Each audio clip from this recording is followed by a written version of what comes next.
Hello everyone, welcome back to another Leetcode breakdown. Today we are tackling problem number 2211, count collisions on a road.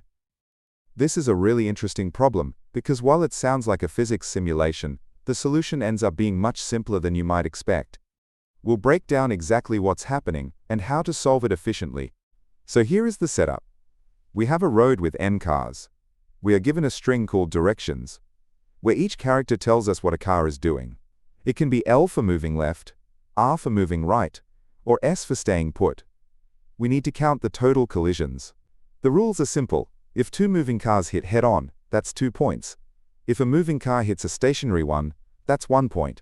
And importantly, after any collision, the cars stop moving and become stationary obstacles for anyone else coming their way. Let's clarify the mechanics before we code. If a car moving right meets a car moving left, they crash head-on. That counts as 2 collisions, and they both stop. If a car moving right hits a car that is already stopped, that's just 1 collision, and the moving car stops. Same thing if a car moving left hits a stopped car. The key takeaway is that once a collision happens, you effectively create a wall that others might crash into. Now here is the crucial insight that makes this problem solvable without a complex simulation. Think about the cars on the very far left end of the line. If they are moving left, they are driving away from everyone else. They will never collide. Same for cars on the very far right end. If they are moving right, they are driving off into the sunset. They are safe. However, any car stuck in the middle, or any car driving towards the middle, is eventually going to hit something, assuming there's at least 1 collision or stopped car in their path. Let's walk through the example provided in the problem, RLRSLL. We start from the left. Car 0 is moving right. Car 1 is moving left. Boom! They hit each other. That adds 2 to our count, and now both are stopped. Next, Car 2 is moving right. Car 3 is sitting still. Car 2 slams into Car 3. That adds 1 to the count, and now Car 2 is stopped. Then, Car 4 comes moving left and hits the pile. Another point. Finally, Car 5 moves left and hits the pile. Another point. In total, we get 5 collisions. Just a quick heads up. We'll be walking through the solutions using Python to explain the logic clearly, but don't worry if that's not your main language. I'll be showing the full code for Java, C++, and JavaScript towards the end of the video, so stick around for that. The first approach, which the editorial calls simulation, involves iterating through the cars just once, from left to right. We use a variable, let's call it a flag, to remember what's happening on the left side. Are there cars rushing towards us? Is there a stationary wall? Or is it empty space? We react to the current car based on this history. Okay, we've talked about the big picture and the logic. Now let's see what this looks like as actual code. I'll put the full solution up on the screen first. And don't worry, after that, we'll walk through the most important sections together. Alright, here's the Python code for the first approach. We iterate through each car C in our directions string. We maintain a result counter and a flag variable. Let's break down exactly what that flag is doing in the next slides. First, let's understand our state variable, varFlag. We initialize it to -1. This state represents the safe zone on the far left. Basically, no cars or only left-moving cars that have driven away. If the flag is 0, it means we have a stationary pile or a wall immediately to our left. If the flag is greater than 0, it counts how many cars are currently moving right in a convoy towards us. Now, what happens if the current car is moving left? We check our flag. If the flag is 0 or greater, it means there's something to our left, either a stopped car or a convoy coming right at us. So, we crash. We add 1 to the score for the current car, plus whatever number was in flag because those right-moving cars also crash now. Since a crash happened, we now have a stationary pile, so we set the flag to 0. Note that if the flag was -1, this left-moving car just drives away safely, and we do nothing. Next, what if the current car is stationary? Well, if we have a convoy of right-moving cars coming from the left, that is, if flag is positive, they are all going to slam into this stationary car. So we add the count of those cars to our result.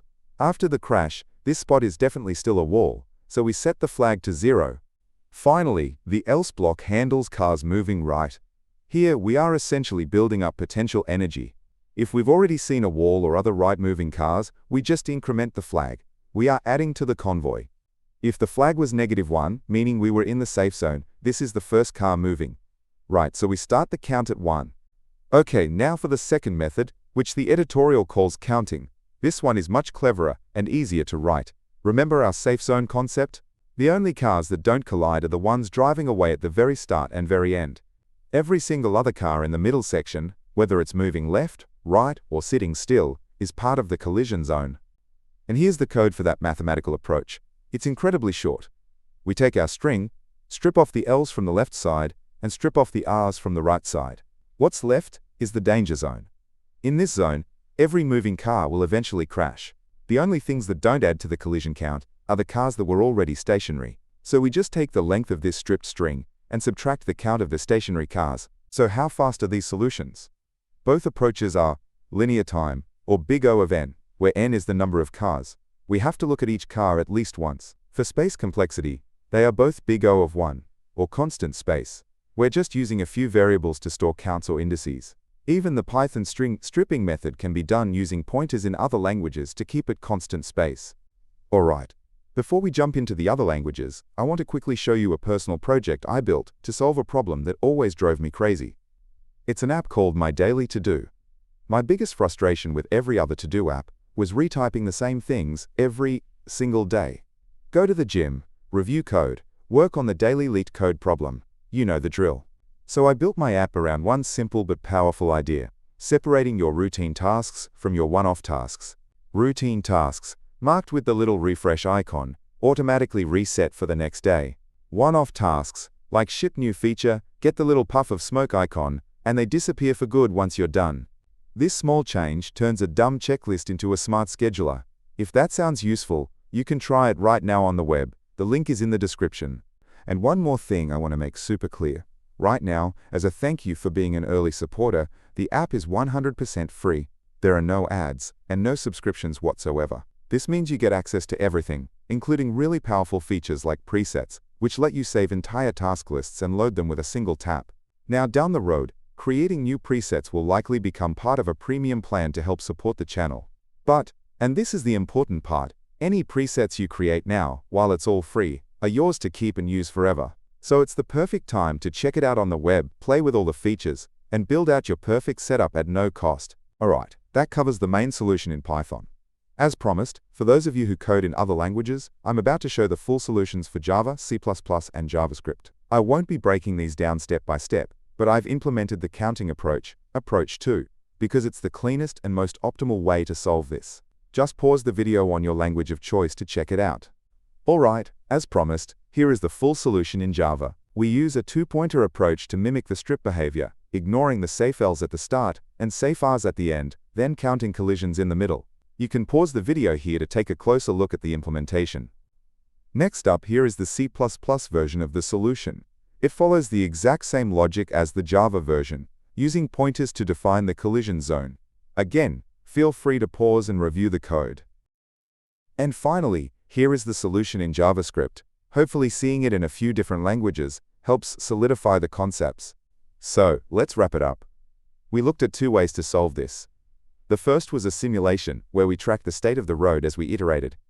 The second was a clean mathematical insight, where we realized we could just ignore the safe cars on the edges and count everything else. Recognizing those boundary conditions is often the key to simplifying these kinds of array problems.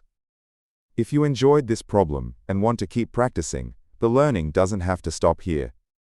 I've organized all my video solutions into handy playlists. Whether you're looking to grind through more Leetcode easy, medium, or hard problems, or you want to master a specific topic like sliding window or dynamic programming, I've got a playlist for you. It's the perfect way to focus your study sessions. Go to the playlist tab and find a playlist that fits your goals. Also, if you're looking for even more Leetcode problems beyond the daily challenge, I've started a second channel called Leetcode Unlocked. It's where I'll be posting solutions to a ton of other problems. So if you're serious about your interview prep, be sure to check it out. The link is in the description below. Hope this Leetcode solution breakdown made sense. If it helped, give that like button a click, maybe subscribe for more, or drop a comment if you have questions.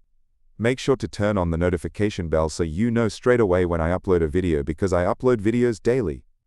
If you want to support the channel, a few people have asked how I plan my solutions. I'm a big fan of sketching out the logic and data structures on a tablet before I code. It really helps. I've put affiliate links in the description to the tablet I use, and a few other good options. Using those links doesn't cost you anything extra, but really helps me out. Or, if you're feeling generous, there's always the Boba Fund. Keep coding, and I'll catch you in the next one.